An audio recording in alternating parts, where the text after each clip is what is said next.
इस दिल से के एपिसोड में हम चर्चा करेंगे एक ऐसे विशेष इशू की जो हमें लगता है कि अगर जर्नलिज्म का यही हाल रहा तो लोकतंत्र को भी खतरा है। और जब जंग हो रही हो तो जो अफवाहें चलाई जा रही थी उसमें ऐसा लगता था कि झूठ बोला जा रहा है। Manish ji, how do you see the role of the media in the conflict that took place? The biggest tragedy of Indian democracy has been that we have not been able to create independent media houses. 2014 के बाद अब ruling government के खिलाफ कुछ भी नहीं कर सकते हैं।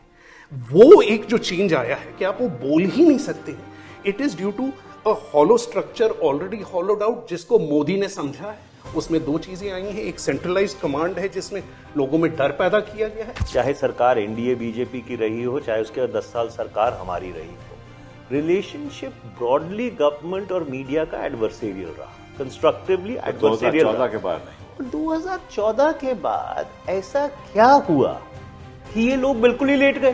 भाई आप क्या कहते 30 रुपए का अखबार छापते हो, 3 रुपए का बेचते हो, आपका सब कुछ इश्तिहारों पे डिपेंडेंट है। 2023 में जो बीबीसी ने डॉक्यूमेंट्री बनाई थी गुजरात पे, जिसके बाद they were effectively kicked out of India, उसमें she asked mister Modi, who is then chief minister, कि if there was one thing you could do differently, what would that B?